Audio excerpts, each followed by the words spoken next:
Well, first off, give credit to Duke. I know the score got a little bit crooked there at the end, but that's a very good football team. They're going to win a lot of games.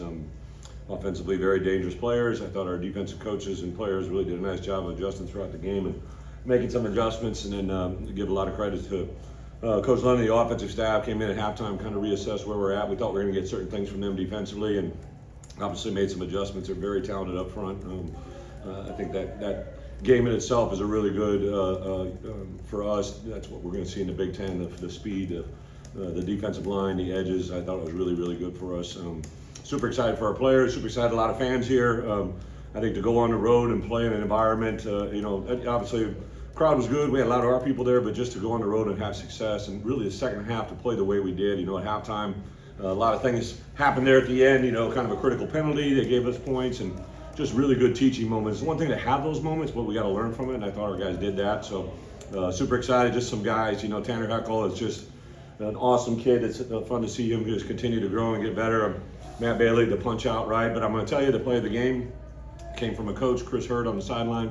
Our assistant special teams coach, a guy that worked for me at Arkansas, literally tried to get him hired to the Patriots when I was there, and just a guy that I respect a lot in his profession. He puts in hours and hours and hours in our office, and he starts screaming, "There's 2-8s on the field, and we had that 5-yard game with Hank Beatty there that Luke kind of just flipped out there. You never know how the game's going to play out. That obviously drew attention to the officials, because a lot of times it happens in special teams where there's two players with the same numbers and it never gets noticed. And Chris Hurd was screaming at it. It had popped up on our scouting report, right? And he was making a big deal of it. And then we were yelling at the officials and they threw it. And that literally changed the game, in my opinion, because the next play was a big play, and that really kind of took the game away from them at that point. And when we scored there, and a really, really huge point in the game. So a lot of credit to Chris and our coaches.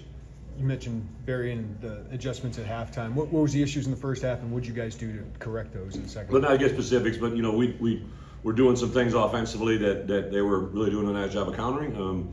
Also, just the skill set that they had, I thought was really good. So our coaches made an adjustment about how we were going to attack them in the run game and also in protections, and really did a nice job to really settle Luke down, and then Luke started connecting on some things.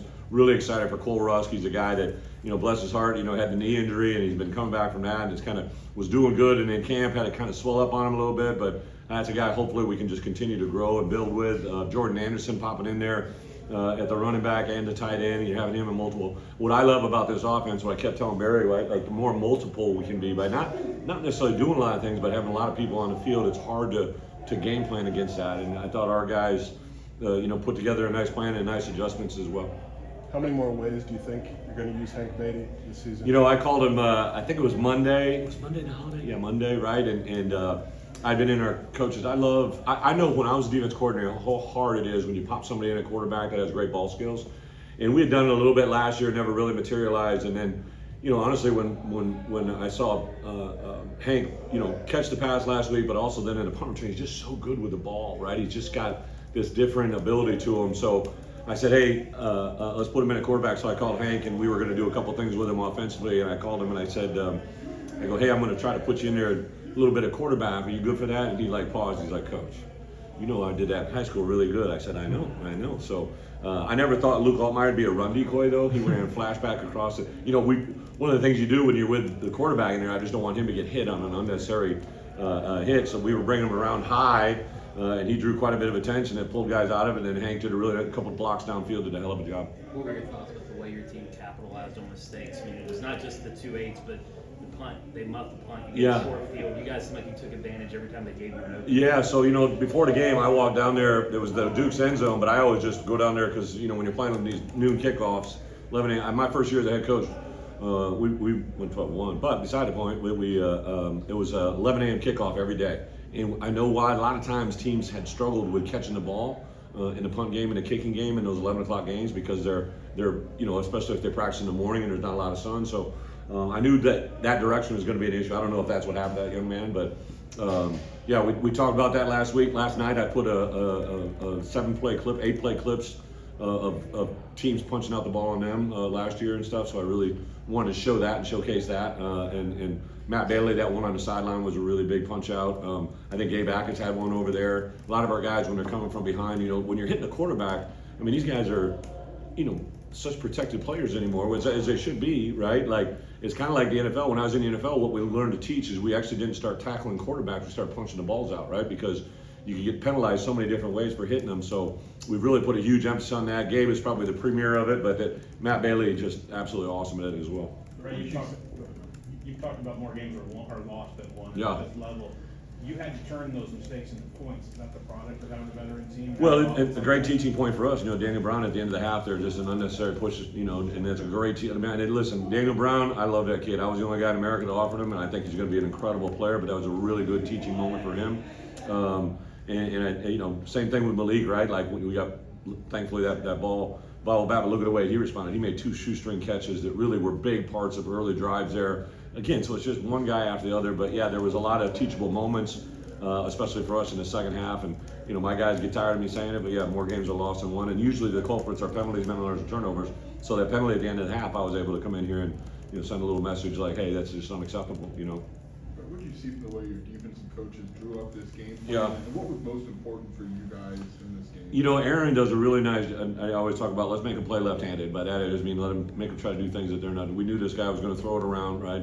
They didn't bring him in and pay him the money. They brought him, to hand the ball off, right? So he's out there to throw it around, and obviously we knew we were going to give up some underneath things, but like to keep the ball in front of us and make them earn it was a big part of it. The only time that really broke down was right there at the end of the half, and really good capitalization of it. I think this football team that we just played is going to make a lot of noise in the schedule. Bret, obviously you felt good about your team, but what stood out? What did you learn about your team? I think the tale of two halves, right? It's not what I literally preached to my coaches this morning. Is the last thing I said to them, and the last thing I said to my team in the meeting this morning was, something's going to happen today that's out of our control, right? Like we may have done something that caused it, but there's going to be something that happens today, and it's not what happens, it's how you react to what happens, right? And bottom line, the whole first half, we never really seemed like we were in rhythm. Didn't seem like we were ahead on the scoreboard, but in my opinion, we had done a lot of things to not put ourselves in a better position, and it literally flipped the switch there in the second half and capitalized on it. I'm really excited about this team. It's opportunity number 2. We took full advantage of it. Now we'll see what we do with 3. Coach, you took some time for the run game to get going.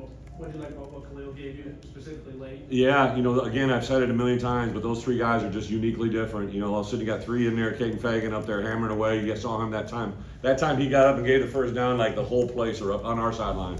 And then, as soon as we put Khalil in there, I grabbed him on Tuesday, Wednesday, and Thursday. I said in the staff meeting to Thad, I told the guys, I'm like, I'm going to tell you 5's going to pop one this week, right? And literally, they get in there, and for a linebacker, you get used to tempoing a play on those inside zones.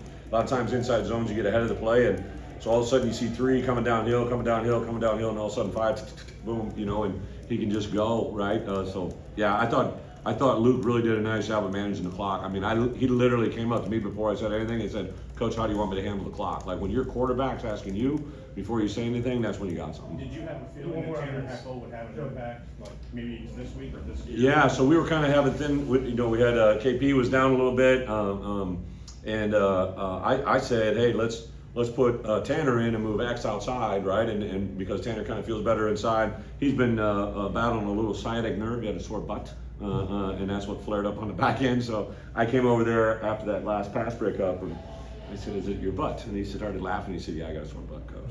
But for 8-man football, I hope I can find more guys like that. He's as you guys can tell, he looks completely different. One of our great war daddies on special teams. Everything that kid does is everything he does right? Like he just very impactful, very, very really good kid, fun kid to be around. I'm super excited about it, and he's not even close to being where he could be. But were you guys, after an injury standpoint, did you see Hayden didn't play a lot? Yeah. I asked the same question. I asked when Khalil took off, and I said to Thad, I go, "Where's Hayden?" And I didn't get a response, and I'm glad I didn't because 5 looked pretty good on that play. But I don't know of anything right now.